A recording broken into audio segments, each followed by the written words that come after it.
ভাই আপনি কিভাবে জানেন পরিবহনের ভিতরে লাল? পিজ্জা ভাগ পিজ্জা ভাগ পিজ্জা ভাগ পিজ্জা ভাগ পিজ্জা ভাগ। ওই কাকা, এটা পিজ্জা বাগ না। আরে বাঘ মামা কান্না করেন না, এখানে কাকার কোনো দোষই নেই।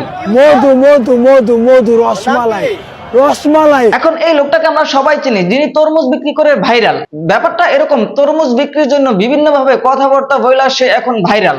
একটা লোক তার বিভিন্ন কর্মকাণ্ডের জন্য আলোচনা থাকবে, এটা স্বাভাবিক। অস্বাভাবিক ব্যাপার হচ্ছে আমরা বাঙালিরা এক্সট্রা লেভেলের মাতামাতি করতে পছন্দ করি।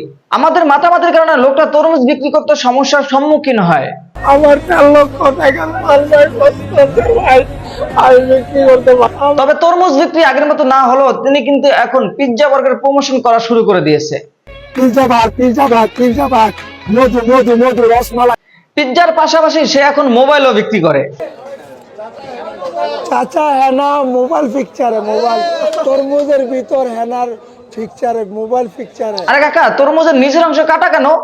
ও আচ্ছা, মোবাইল তরমুজের নিচে ঢুকিয়ে মধু বের করতেছে। তোর মাথা নষ্ট।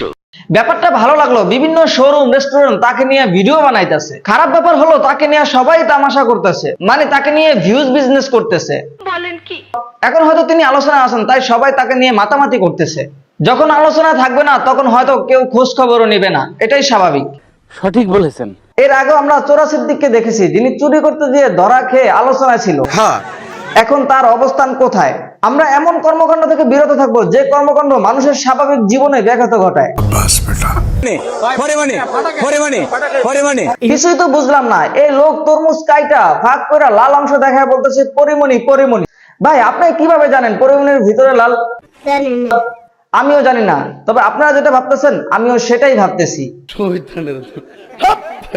সম্পূর্ণ ভিডিওটি দেখার জন্য ধন্যবাদ। দেখা হচ্ছে নেক্সট ভিডিওতে।